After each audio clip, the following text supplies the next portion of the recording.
Ah, l'automne, ma saison préférée. Je kiffe ces couleurs, ce froid et ce chaud en même temps, et puis l'approche d'Halloween. Ouais, je kiffe Halloween, car pour moi, c'est l'occasion idéale pour obliger ma meuf à regarder un film d'horreur avec moi, elle qui n'aime pas spécialement ça. Bref, je m'éloigne du sujet. Aujourd'hui, nous n'allons pas parler de la pluie et du beau temps. Je vous propose plutôt de voyager un peu et de parler du troisième pays où j'ai vécu qui fait suite aux deux précédentes vidéos sur la Suisse et l'Allemagne. N'hésitez surtout pas à aller checker mes petits poulets, vous devriez kiffer. Mesdames, messieurs, je vous propose donc de survoler ce beau pays qu'est la France. Alors, on va éviter de trop rentrer dans les détails, car l'histoire de ce pays a de quoi nous intéresser pendant des semaines. Alors, afin d'éviter d'en arriver là, je me permets de grossièrement survoler ce pays afin de vous énoncer quelques faits intéressants, ou qui piquent tout simplement ma curiosité. Et d'ailleurs, on se lance sans plus attendre.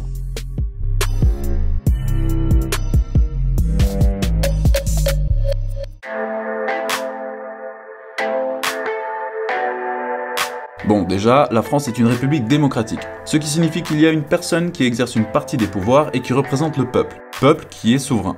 Ce système politique est conçu pour satisfaire l'intérêt général et ses idées sont fondées sur celles des Lumières et de la Révolution française de 1789. Et c'est également suite à la prise de la Bastille le 14 juillet de cette même année que ce jour est devenu la fête nationale. Liberté, égalité et fraternité est la devise du pays. Liberté et égalité en référence à l'article 2 de la Déclaration des droits de l'homme et du citoyen de 1789 qui dit, je cite, « Les hommes naissent libres et égaux en droit ». Et fraternité en référence à leur appartenance à une même collectivité. En 1905, suite à la loi de séparation de l'Église et de l'État, la République se réclame de la laïcité. Les Français sont donc libres de choisir leur religion et naturellement, le respect de toute religion va avec. Le peuple français et ses valeurs sont représentés, en plus du drapeau, par la Marianne. Une figure symbolique sous l'apparence d'une femme qui représente la liberté et la démocratie. Aujourd'hui, l'histoire et la culture de ce beau pays attirent énormément de touristes. Neige, pluie ou soleil, suffit de se dépasser à travers le pays pour trouver son bonheur. C'est quand même sympa. Mais pour vous dire à quel point la France est un pays touristique, en 2018, elle a battu son propre record avec près de 90 millions de touristes, soit 3% de plus que l'année précédente, et cela malgré l'impact des gilets jaunes omniprésents dans tout le pays. Pour la même période en Allemagne par exemple, le nombre de visiteurs étrangers se montait à 88 millions. Sachant que l'Allemagne est le pays qui attire le plus de visiteurs étrangers, et cela depuis près de 10 ans.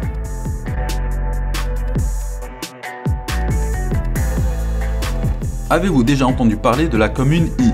Alors oui, c'est une lettre de l'alphabet, certes, 10 points pour le mec au fond de la classe, mais c'est également le nom le plus court donné à une commune en France, et également un des plus courts du monde. On retrouve les Ypsiloniens, donc les habitants d'Y, dans le département de la Somme, en région Hauts-de-France. En fait, ce territoire appartenait au XVe siècle à une famille qui était proche du roi, genre vraiment très proche, voilà, et qu'on appelait la famille d'Y. Alors, c'est resté. À votre avis, quel est le pays avec lequel la France partage la frontière la plus longue? Un indice, le pays en question ne se trouve pas en Europe. Alors? Ouais, c'est le Brésil. Effectivement, la Guyane française et le Brésil ont une frontière commune qui fait quand même 730 km de long.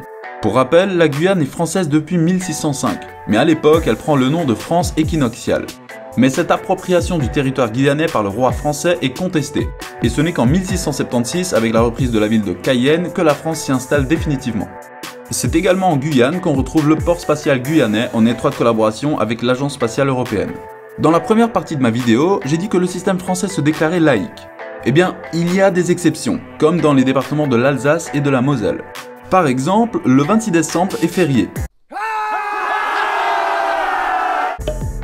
Les trains roulent à droite et il y a un enseignement religieux à l'école obligatoire. Alors que dans tout le reste de la France, le 26 décembre n'est pas férié, donc pas d'apéro, c'est ça. Les trains roulent à gauche et l'école est laïque. Alors pourquoi ces exceptions en Alsace-Moselle? En fait, cette partie de la France était allemande à partir de 1871, selon le traité de Francfort, et elle redevient française en 1918. Ce qui fait que la culture allemande y était fortement présente, et rien d'étonnant que ce soit encore le cas aujourd'hui. Allez, petite dernière, et pas des moindres, on retrouve en France plusieurs communes au nom assez insolites. Aussi insolites que les yeux de ce chat. Vous voyez pas de quoi je parle? Ok. Par exemple, Chatte en Isère, Moisy dans le Loir-et-Cher, Poal dans la Nièvre, Gland dans l'Yonne, Glaire dans les Ardennes, et j'en passe parce que YouTube risque de ne pas s'apprécier. Passons à la démographie et à la géographie. En plus d'être la ville la plus peuplée du pays, Paris en est également la capitale. D'ailleurs, elle est la ville principale en France avec Lyon et Marseille à être divisées en arrondissements. Je fais une petite parenthèse. Vous l'aurez peut-être remarqué, mais beaucoup de capitales sont localisées au centre des pays, en tout cas rarement à la frontière, comme la France, l'Italie ou encore l'Espagne. En fait, ce n'est pas un hasard. Déjà, le fait d'avoir une capitale au centre du pays permet de minimiser les coûts en argent et en temps pour relier tout point du pays. Il y a également la défense militaire, mais aussi la taille de la ville et plein d'autres critères. Voilà, parenthèse terminée. Au 1er janvier 2020, la population en France, dom-tom compris, est d'environ 67 millions d'habitants, avec 120 habitants au kilomètre carré. D'ailleurs, la France est dans le top 25 des populations les plus élevées au monde. Et pour vous présenter quelques points de comparaison, l'Espagne, qui a une superficie très proche de celle de la France, présente 93 personnes au kilomètre carré. Quant au Royaume-Uni, on y trouve 276 personnes au kilomètre carré. La langue la plus parlée est bien entendu le français, partagé avec plusieurs autres pays à travers le monde, comme entre autres la Belgique, la Suisse et le Canada. Bien entendu, on peut selon les régions et les pays entendre des variations de la langue française, notamment au niveau de l'accent. La France, dom-tom compris, est composée de 18 régions découpées en 101 départements, plus de 300 arrondissements, plus de 2000 cantons et 36 000 communes. Ouais, ça en fait des communes. Et d'ailleurs, c'est ce qui fait que la France est le pays européen où on retrouve le plus de communes. Pour vous dire, en 2008, les communes françaises représentaient 40% des communes de tous les pays européens. L'Allemagne, ayant 3 fois moins de communes quand même, tient la seconde place du classement.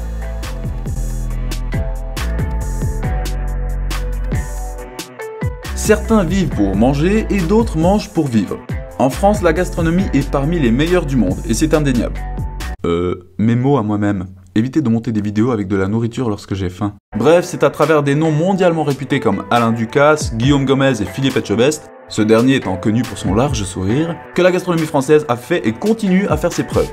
Bon, par contre, vas-y pour exporter des repas gastronomiques. Bah ouais, c'est bien trop cher pour être exporté, pour ne pas dire que ça coûte la peau du Mais bon, les plus gourmands n'hésitent pas à traverser le globe pour goûter les plats les plus réputés. Il existe même un classement annuel des 100 meilleurs chefs au monde, tenu et réalisé uniquement par des chefs, évidemment. Et dans ce classement, les pays qui arrivent très souvent dans le top 5 sont le Japon, les USA, l'Espagne, l'Italie et la France. Cocorico. Et d'ailleurs, ça fait 58 que la France arrive en première position de ce classement. Encore mieux, en 2019, le top 10 des meilleurs chefs était composé de 6 Français, dont 4 qui tenaient les premières places du classement. Quand même. Alors évidemment, en plus des nombreux chefs français, les nombreux fromages et vins français ont également une renommée internationale.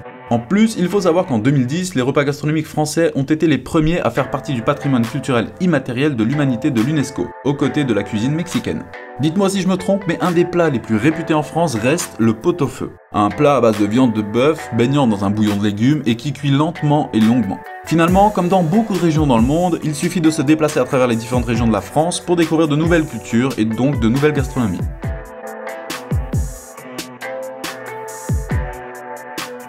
Alors là, j'entame un sujet très long et compliqué, mais tranquille, je vais résumer au mieux.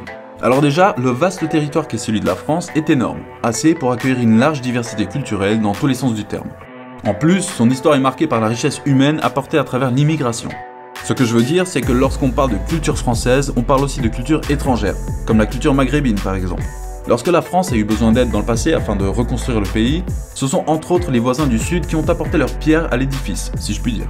Et je parle du Maghreb, mais évidemment, plusieurs autres populations ont partiellement émigré de leur pays pour s'installer en France. Parallèlement, la littérature française est également mondialement reconnue. Et elle n'englobe pas seulement les écrits de la France métropolitaine et d'outre-mer, elle englobe aussi tous les écrits des pays francophones à travers le monde, puisque la langue française est parlée dans plusieurs pays. La littérature française est donc enrichie de par ses grands écrivains français, mais également canadiens, belges, etc. Les Français sont reconnus tant dans les beaux-arts que dans le patrimoine culturel. On dirait que le pays entier est culture, carrément. Même l'art de vivre français est un patrimoine. Je veux dire, la meilleure manière d'attirer des touristes en France, c'est clairement l'argument de l'art de vivre français. Et puisqu'on parle de patrimoine, vous trouverez à travers la France pas moins de 45 biens inscrits sur la liste du patrimoine mondial de l'UNESCO. Autant vous dire qu'on ne s'ennuie pas là-bas.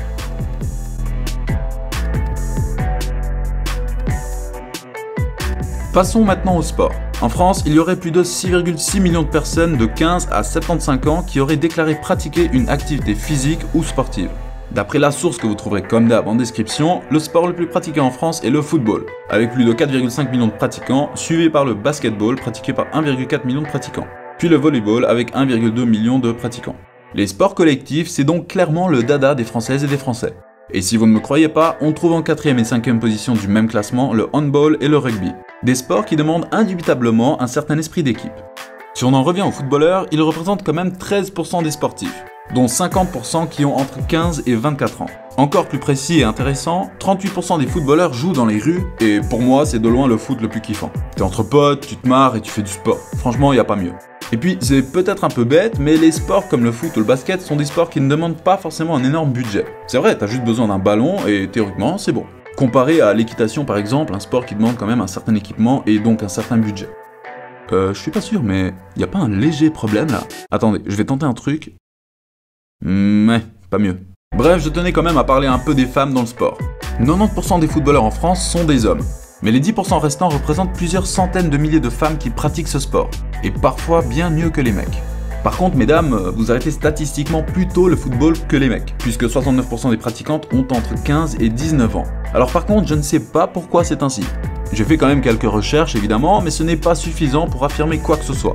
Alors dites-moi si je me trompe, mais le football féminin n'est pas encore assez mis en avant. Ce qui, d'après certains témoignages, réduit les chances de faire partie d'un grand club plus tard. A nouveau, je ne vous assure rien, mais ce serait quand même intéressant de faire des recherches là-dessus.